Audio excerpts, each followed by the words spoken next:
Hello, defense aspirants. Welcome back to my YouTube channel SSP Success. Today, we are going to talk about a very important GD topic that was asked in 21 SSP Bhopal board, and that SSP was from 4th to 8th April 2026. And the GD topic was based on main reasons for growing conflict in the world. This topic is very important from your SSP point of view, AFSP point of view, in terms of GD, lecturate, and international perspective. So let's get started with our topic. See, before moving ahead with our detailed discussion of our topic, I would like to tell you guys about the other details that I have from 21 SSP Bhopal board, right? See, what अगर हम words की बात करें, some of the words were like mischiefs, murder, majority, यहाँ पे देखिए, majority, right? If we talk about that, see 1 to 3 pictures जो है वो काफी repeated images थी. If we talk about 4, 5, 6, 7, 8, so जैसे fourth image में two boys in a valley, they were holding stones and looking at an owl. Fifth image was like a woman appears worried while watching a boy leaving home. Sixth image was about three men on a bamboo boat. Seventh image was about soldier capturing an area with a tank. Some enemies have surrendered. Eighth image was about an argument among three men with one person walking away.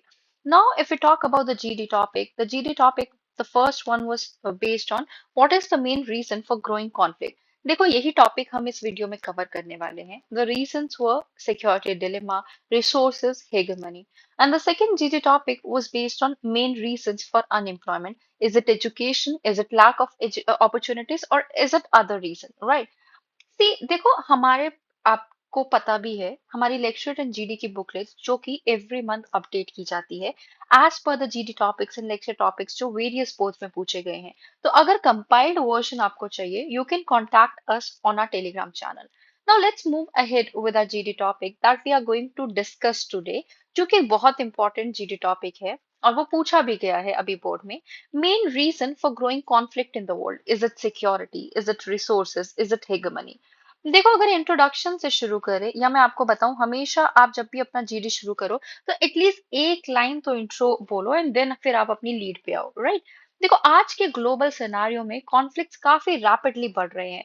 Reports के according world में 50 major ongoing conflicts अभी चल रहे हैं जो affect कर रहे हैं 1 out of every 8 people, right? तो आज हम इस टॉपिक को डीपली समझेंगे with examples, concepts and GD ready points.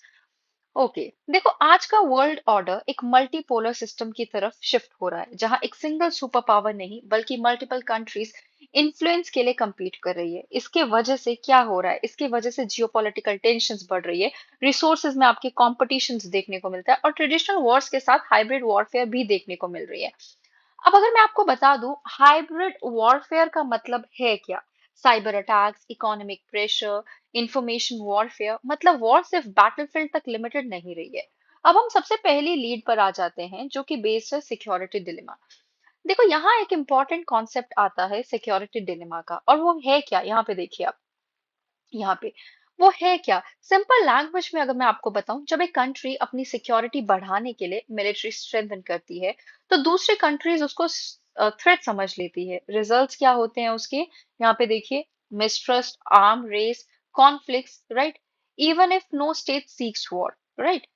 तो इवन अगर कोई कंट्री वॉर नहीं भी चाहती फिर भी कॉन्फ्लिक्ट हो जाता है. अगर मैं आपको एग्जांपल्स की बात बताऊं, सबसे पहला एग्जांपल जो कि हम अभी देख भी रहे हैं, वेस्ट एशिया में क्राइसिस. ईरान का न्यूक्लियर एंड मिसाइल प्रोग्राम एक थ्रेट के तौर पे देखा गया, किसके द्वारा, यहाँ पे देखिए, इसराइल एंड यूएसए के द्वारा. इसराइल ने स्ट्राइक किया, यूएसए ने काउंटर मेजर्स रेनफोर्स किया ईरान की इनसिक्योरिटी पे, जिससे modern cycle of security dilemma create हुआ. सेकेंड आपका जो है रशिया यूक्रेन वॉर का, अगर मैं आपको एग्जांपल दूं, यहाँ पे देखिए, रशिया ने अपनी सिक्योरिटी के लिए एक्शन लिया, नाटो ने उसको थ्रेट माना, राइट? अगर हम साउथ चाइना सी डिस्प्यूट की बात करें, चाइना की मिलिट्री प्रेजेंस को दूसरे कंट्रीज ऑफेंसिव समझते हैं. और अगर हम इंडिया चाइना बॉर्डर टेंशंस की बात करें, देखो डिफेंसिव इंफ्रास्ट्रक्चर भी थ्रेट लगता है दूसरी साइड को. तो जो सिक्योरिटी एक्शंस हैं वो इनसिक्योरिटी होते हैं दूसरे कंट्रीज के लिए. अब कॉजेस जान लेते हैं सिक्योरिटी डिलेमा के. देखो सिक्योरिटी डिलेमा के मेन रीजन है एनार्की इन इंटरनेशनल सिस्टम. कोई ग्लोबल अथॉरिटी नहीं, कोई वर्ल्ड गवर्नमेंट है ही नहीं. जैसे यूएसए चाइना नेवल बिल्डअप हुआ साउथ चाइना सी में, अनसर्टेनिटी ऑफ इंटेंशन, पता नहीं होता सामने वाला अटैक करेगा भी क्या नहीं। Power competition, even defensive actions को इंटरप्रेट किया जाता है थ्रेट के तौर पे, जैसे India China LAC military modernisation, right. Historically rivalries देखने को मिलती है, पहले के conflicts, ideology, lack of trust insecurity को और बढ़ाते हैं, जैसे ईरान यूएसए इसराइल की टेंशन जो है वो पोस्ट 1979 के रेवोल्यूशन से चलती आ रही है।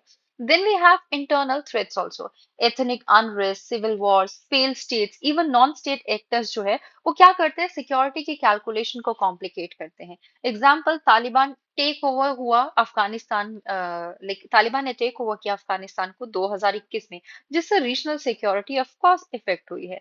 नेक्स्ट जो है सिक्योरिटी डिलेमा मैकेनिज्म, स्टेट्स को लगता है कि खुद को सरवाइव करने के लिए उनको मिलिट्री पावर एक्यूमुलेट करने की जरूरत है, जिसकी वजह से कंपटीशन बढ़ता है, विशियस सर्कल ऑफ इंस्टेबिलिटी बढ़ता है, राइट। और उसके अलावा हमारा क्या है, अ, आज के कॉन्फ्लिक्ट सिर्फ ट्रेडिशनल नहीं है, hybrid warfare is one of the example. Cyber attacks, power grids, banking system पे फेक न्यूज के थ्रू प्रोपेगेंडा स्प्रेड करना। नेक्स्ट आपका fail states and fragile states. देखो, वीक गवर्नेंस अगर होती है किसी कंट्री में, टेररिस्ट ग्रुप्स का राइज होने लग जाता है। एग्जाम्पल आप ले सकते हो अफगानिस्तान के सिचुएशन का। तो सिक्योरिटी थ्रेट अब मल्टी डायमेंशनल हो चुके हैं। Now let's move ahead with the lead two which is based on resources. देखो, ये जो सेकंड हमारी मेजर रीजन है दैट इज रिसोर्सेस। आज के टाइम में रिसोर्सेस नया वेपन है जियोपॉलिटिकल्स का। कंट्रीज फाइट कर रही हैं एनर्जी के लिए, वाटर के लिए, फूड के लिए, रेयर मिनरल्स के लिए। If you talk about energy resources, यहाँ पे देखिए oil and gas conflicts, energy सबसे बड़ा क्रिटिकल रिसोर्स है। Fossil fuel still 80% of global energy consumption को प्रोवाइड करता है। मेजर रिजर्व्स जो है वो कंसंट्रेटेड है लिमिटेड रीजन्स में, जैसे आप देख सकते हो Middle East, Russia, and United States. If we talk about the key data, around 20% of global oil supply होता है Strait of Hormuz के थ्रू, जो कि एक चौक पॉइंट है। Global oil demand 100 million barrels per day की है। कॉन्फ्लिक्ट्स के एग्जांपल्स की बात कर लेते हैं। गल्फ वॉर, जिसमें इराक ने इन्वेड किया Kuwait over oil and strategic control. Russia Ukraine war, energy की पाइपलाइंस और यूरोपियन गैस की डिपेंडेंसी एक मेजर फैक्टर है। देखो, एनर्जी रिसोर्सेज कोई इकोनॉमिक असेट नहीं है, but they are geopolitical tools, और ये एक रीजन है वॉर का, राइट। नेक्स्ट आपका वाटर रिसोर्सेज। देखो, फ्यूचर कॉन्फ्लिक्ट का बिगेस्ट रीजन हो सकता है आपका वाटर रिसोर्सेज। 2030, यहाँ पे देखिए 2030 तक 50% ऑफ ग्लोबल पॉपुलेशन एक्सपेक्ट कर रही है, एक्सपेक्टेड है कि वो वाटर स्ट्रेस रीजन में होंगी। हॉटस्पॉट रीजन की अगर हम बात करें, नाइल रिवर जो कि जिसमें डिस्प्यूट देखने को मिलता है इजिप्ट, सूडान, इथोपिया के बीच। Indus river, tension between India Pakistan. Tigris which is Euphrates basin. की डेटा की बात करें, एग्रीकल्चर कंज्यूम करता है 70% of global fresh water. Water नया ऑयल बन रहा है, और फ्यूचर वॉर में be fought over water scarcity, right. Next we have is food and agriculture. देखो, ग्लोबल पॉपुलेशन प्रोजेक्ट की जा रही है कि वो 9.7 बिलियन रीच करेगी बाय 2050। फूड डिमांड जो है वो इंक्रीज करेगी बाय 60%। कॉन्फ्लिक्ट क्या ट्रिगर करेगा, क्लाइमेट चेंज, जिसकी वजह से क्रॉप फेलियर हो सकता है आपका, राइट। और एक्सपोर्ट रिस्ट्रिक्शंस क्राइसिस के टाइम पे हो सकते हैं। If you talk about the examples, food crisis linked है अरब स्प्रिंग से, बिकॉज फूड प्राइसेस जब राइज हुए तो उसकी वजह से फूड क्राइसिस आए। जब भी वीट सप्लाई में डिस्ट्रप्शन हुआ था due to Russia Ukraine conflict. देखो, फूड इनसिक्योरिटी की वजह से इंटरनल अनरेस्ट होता है और इंटरनेशनल टेंशन बढ़ती है। Now let's talk about strategic minerals and rare earth which is the new age of conflict. देखो, इसेंशियल है जो रेयर अर्थ और मिनरल्स है आपके इलेक्ट्रॉनिक्स के लिए, ईवी के लिए, डिफेंस सिस्टम के। तो आज के मॉडर्न वर्ल्ड में सब डिपेंड करते हैं रेयर मिनरल पर। की फैक्ट, चाइना कंट्रोल करता है 60 to 70% of global rare earth production. Democratic republic of Congo produce करता है 70% of global cobalt. If you talk about the conflict zone, resource rich African region, Indo Pacific region, अगर future war होगी वो oil नहीं, technology, minerals के लिए होगी। Now let's talk about trade routes. देखो, maritime trade routes and choke points की बात करते हैं। ग्लोबल ट्रेड काफी डिपेंड करता है सी रूट्स पर, और मेजर चोक पॉइंट्स कौन से हैं, ये तीन है, आपको दिख रहे होंगे। Strait of Hormuz, Malacca strait, South China sea. और स्ट्रेट ऑफ हार्मस वाली सिचुएशन हम सब जानते हैं अभी क्या हो रही है, जैसे ईरान ने अपना कंट्रोल बना रखा है और वो पास नहीं करने दे रहा है अपने एनिमी कंट्री को वहां से। 30% ग्लोबल ट्रेड पास होता है साउथ चाइना से। कॉन्फ्लिक्ट का एग्जाम्पल क्या है? टेरिटोरियल डिस्प्यूट होते हैं साउथ चाइना सी में, जिसमें चाइना, वियतनाम, फिलीपाइंस इन्वॉल्व है। If we will be able to control trade routes, तो कंट्रोल कर पाएंगे हम ग्लोबल इकोनॉमी को और इन्फ्लुएंस को, right? Now let's come to the third lead which is based on hegemony. देखो ये एक बहुत स्ट्रैटेजिक, यू नो, बहुत स्ट्रैटेजिक रीजन है हेगेमनी। हेगेमनी का मतलब क्या होता है? एक कंट्री का dominance over the other. If you talk about the concept, इसमें डोमिनेंस किया जाता है एक कंट्री के द्वारा, या फिर डोमिनेंट पावर को चैलेंज भी किया जाता है जहाँ पे इमर्जिंग पावर्स के थ्रू, जिससे इंस्टेबिलिटी और पोटेंशियल कॉन्फ्लिक्ट देखने को मिलता है। Let's talk about the concept of hegemony. Hegemony में हम ये बता ही रहे हैं, जैसे डोमिनेंस है वन स्टेट का over other in terms of political, economic and military terms. Historically we have the example of British empire and United States. देखो एक स्टेबल ग्लोबल ऑर्डर तब एग्जिस्ट होता है जब वो किसी डोमिनेंट पावर के अंडर हो, बट इनस्टेबिलिटी बिगिन तब होती है जब वो डोमिनेंस को चैलेंज किया जाता है। सेकेंड है आपके पावर ट्रांजिशन। देखो पावर ट्रांजिशन थ्योरी के अकॉर्डिंग कॉन्फ्लिक्ट तब होता है जब राइजिंग पावर चैलेंज करती है एग्जिस्टिंग हेगेमनी को। करंट सिनारिया, बढ़ता हुआ चाइना का rise, assertiveness of Russia, challenge किसको है? यूएस के डोमिनेंस को। पावर अगर शिफ्ट हो रही है तो साथ में क्या आ रही है? इनस्टेबिलिटी आपकी ऑटोमेटिकली आ रही है, राइट? थर्ड अगर हम देखें, टू साइड्स ट्रैप डायनामिक्स, एक वेरी इंपॉर्टेंट कॉन्सेप्ट है टू साइड्स ट्रैप। जब राइजिंग पावर थ्रेटन करते हैं एग्जिस्टिंग पावर को, तो वॉर का रिस्क बहुत हाई हो जाता है। Example USA versus China rivalry, यहाँ पे देखिए आप, राइट? हाँ, यहाँ पे देखिए आप। देखो की पॉइंट्स अगर हम बात करें, कॉन्फ्लिक्ट सिर्फ एग्रेशन से नहीं, फेयर ऑफ और मिसट्रस्ट से भी होता है। अब आज के टाइम की अगर हम बात करें, आज का वर्ल्ड मल्टीपोलर हो रहा है, जहाँ पे China, Russia, European union, India, सब मल्टी पावर या फिर सब उभर के आ रहे हैं। इसके इम्पैक्ट क्या? कंपटीशन बढ़ रहा है, अलायंस शिफ्ट हो रही है, कॉन्फ्लिक्ट्स इंक्रीज हो रहे हैं। एग्जाम्पल आपका साउथ चाइना सी के टेंशन है, राइट?